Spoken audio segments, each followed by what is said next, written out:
அரப்பு நம்ம அதிக அளவுல யூஸ் பண்றதுனால அதனால உங்களுக்கு ஒரு ஏர் கண்டிஷனரா அதை ஆக்ட் பண்ணுங்க. ஏர் ட்ரை ஆக்கவே ஆக்காது. பாடியை நல்லா கூலா வச்சுக்கோங்க. நார்மலா ஏர் ஃபால் பாடி கூலா இருக்கும்போது ஏர் ஃபால் ப்ராப்ளம் நல்லாவே ரெடியூஸ் ஆயிடும்.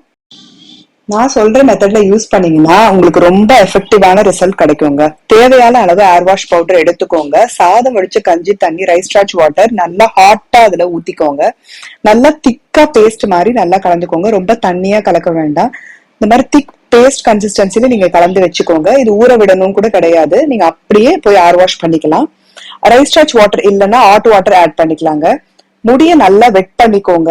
தண்ணி ஊத்தி நல்லா வெட் பண்ணிட்டு கொஞ்சமா நம்மளோட ஷேக்காய் பவுடர் எடுத்து தலையில போட்டு நல்லா கொஞ்சம் தேய்ச்சி தண்ணி போட்டு நல்லா மசாஜ் பண்ணி விட்டீங்கன்னா ஒரு மைல்டு ஃபோமிங் வரும். நான் இப்போ நைட்டு ஓவர் நைட் ஆயில் வச்சிருக்கேங்க. தலை ஃபுல்லா நல்லாவே ஆயில் இருக்கு. ஒரு மைல்டு ஃபோமிங் வரும். அதை ஃபர்ஸ்ட் வாஷ் பண்ணிடுங்க. நல்லா ரின்ஸ் பண்ணிடுங்க. ரின்ஸ் பண்ணிட்டீங்கன்னா அந்த ஆயில் கம்ப்ளீட்டா ரிமூவ் ஆயிடும். டர்ட்டும் ரிமூவ் ஆயிடும்.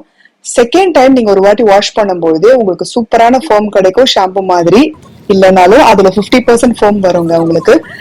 ஏன்னா இப்ப இந்த டைம் ஆயில் இல்லைங்கிறதுனால உங்களுக்கு நல்லாவே ஃபோம் வந்திருக்கு.